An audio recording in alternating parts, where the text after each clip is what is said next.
Como começar? A gente recebe muitas perguntas aqui no canal, nas redes, enfim, na nossa sociabilidade, né? Social media. A gente recebe muitas perguntas com essa estrutura. Então a gente começou a escutar isso, né? Quase uma escuta analítica. Como começar a estudar a psicanálise? Como começar a sair de uma relação tóxica? Como começar a amar o outro? Como começar a se separar? Né? Então, por isso a gente decidiu fazer uma série que tem justamente esse título, Como Começar. O primeiro ponto é que começar é difícil. Vocês sabem disso. Nós, como cultura, sabemos disso, por isso que a gente inventa o tempo e seu fatiamento. O tempo é uma invenção, né? Ele tem uma ideia de ciclo. Então, o novo dia, tanto que essa é a metáfora mais batida e potente do mundo, o novo ano, o novo dia, um novo recomeço. Por quê? Porque é muito difícil começar em outro lugar. O real começo, o real início de uma outra coisa, de uma outra posição. Esse é sempre o desafio, é da transformação, do deslocamento, estar num tempo e espaço em que seria possível ser outro, se transformar, atuar de maneira tal que você se aproxime do seu desejo e não, como muitas vezes a gente faz, se sabotar, se afastar, se intoxicar. Porque às vezes a gente nem precisa do outro para isso. Por quê? Justamente porque a gente não se ama. Esse é o nosso tema específico deste vídeo. Por que a gente não se ama? Por que a gente tem que aprender a se amar? Né? Porque olha só, primeira grande colocação aqui dos termos, arrumando aqui a casa. Eu, ideal de eu, supra-eu, Über-Ich, superego, né? Então, a função superegóica, ela juíza o eu. Ela diz o tempo todo aquilo que a gente suporia que o outro estaria dizendo de nós. Vocês lembram que o super-eu, ela é uma função intermediária entre o eu e o outro.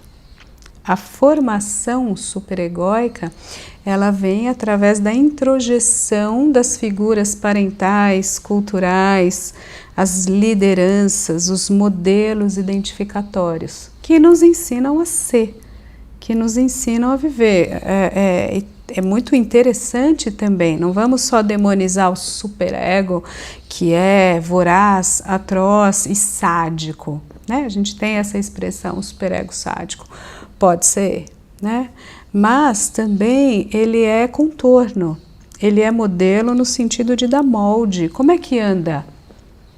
Como é que respira? Como é que fala? Eu preciso colar na do outro. Essa cola, essa liga libidinal é a matriz justamente dos processos identificatórios e que vão formando essa instância superegóica. Qual que é o problema? Ela não só é modelo, como ela é julgadora. Ela avaliza, ela dá o aval. E qual é, vamos dizer, um adoecimento básico da nossa cultura? Ela vai subindo pelo próprio sistema produtivo, de colocar os ideais cada vez mais altos para que eu deseje mais e, by the way, compre mais, consuma mais, me transforme mais, né? Aí vou então estar sempre aquém do ideal. Eu, ideal de eu. Ego, superego. Ich, Über-Ich. Sempre essa distância, não são funções que estão aqui para me ajudar. E a gente caminhar junto, deixa eu checar o que a cultura diz. deixa eu ir com você, como é que é, vamos fazer, né, um consenso democrático. Não, é assim, é sempre alguma coisa que diz, olha, você tá gorda, passou já, tá cringe, né? É sempre algum tipo de narrativa que vai te colocar aquém, abaixo. Qualquer tipo de geometria que a gente vai usar, de topologia que a gente vai usar, em que o ideal de eu, o outro, o modelo, é sempre superior em relação ao eu, que então se identifica. Por que eu não me amo? É quase uma defesa, porque eu estou me identificando aqui. Com a minha própria posição superegóica, eu me alio a esse super-eu julgador superior para me detratar. Estão percebendo que é uma estratégia de defesa? Ela é esperta. Porque cada vez que você se critica e não se ama, na verdade, você está identificado com o super-eu crítico e que se pensa superior. Para dizer o quanto você é chato, mala, bobo, burro, gordo, pobre, loser, fracassado. Enfim, quem sou eu aqui para te ajudar a colocar as etiquetas, os adjetivos detratores para gozo superegóico. O gozo, esse gozo superegóico, ele está bem aqui, né? Eu sou muito superior quando eu te critico, seu euzinho lixo, né? Você percebe? Dá para ver? Você goza falando que você não vale nada. Você, mais ou menos conscientemente aliado a esse super-eu, você também se compraz nessa crítica contínua ao eu, a si mesmo e aos outros.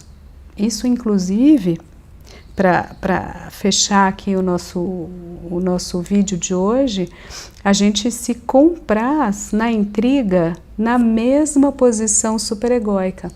A fofoca, a intriga, o falar mal de, ele é equivalente subjetivamente a esse não se amar.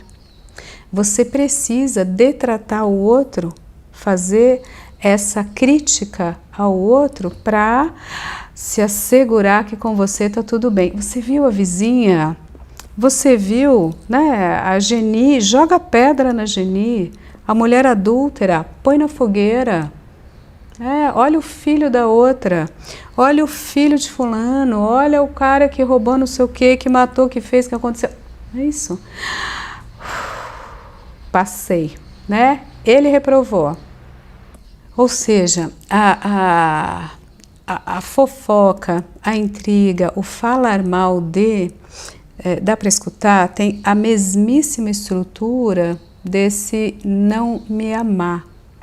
Então, como aprender a sair desse gozo superegóico, né, do super-eu, de detratar o eu, ou de detratar o outro, para quê? Para que o eu fique numa posição superior. Primeira coisa é saber que essa função superegóica é só um apoio para que a gente possa viver. É mentira que o super-eu é equivalente ao ideal de eu.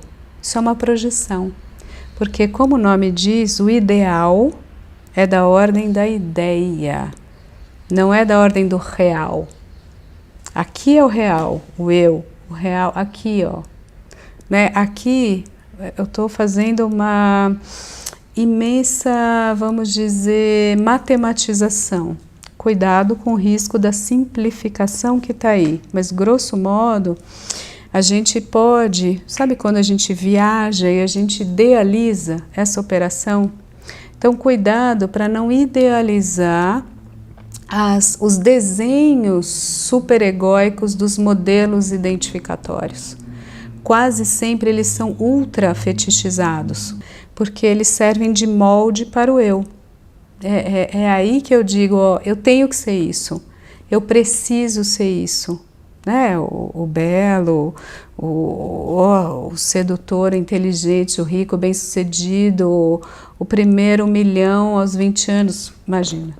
O primeiro bilhão, né, unicórnio. Agora, né, tá vendo como que a gente vai, né, como assim um universo, metaverso, falando em super-heróis, a gente vai cada vez mais aumentando high standards, ou seja, a gente vai subindo a régua do super-eu.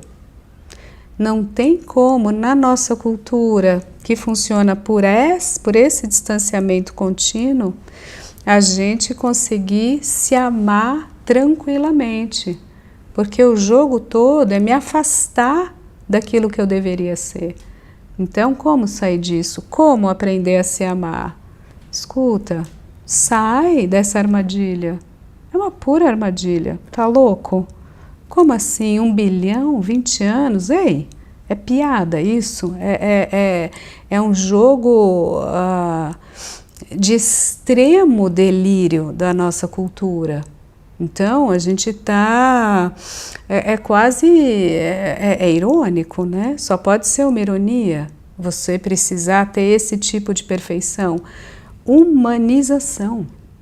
É essa a única direção possível para que a gente respire calmamente, a gente respire em modelos humanos, em standards, em trânsito, em corpo, né? Em realidade, em ciclo, em potencialidade, vulnerabilidade, envelhecimento, erro, impotência, engano, engordamento, emagrecimento, tristeza, medo, tudo humano. Tudo isso pode ser belo, pode ser interessante, o humano e o real, viver aqui. Viver aqui, um pouquinho de ideal, tudo bem, gente, pouquinho aqui, ó. A vida é tudo isso. Vamos fazer um pouquinho de ideal? Vamos fazer um pouquinho de utopia, um pouquinho de projeto, um pouquinho, para que a gente, né, consiga melhorar, fazer uma casa um pouco mais agradável, mais confortável, uma amizade, um amor, um sexo. Vamos, né, gozar um pouquinho mais, usufruir um pouquinho mais.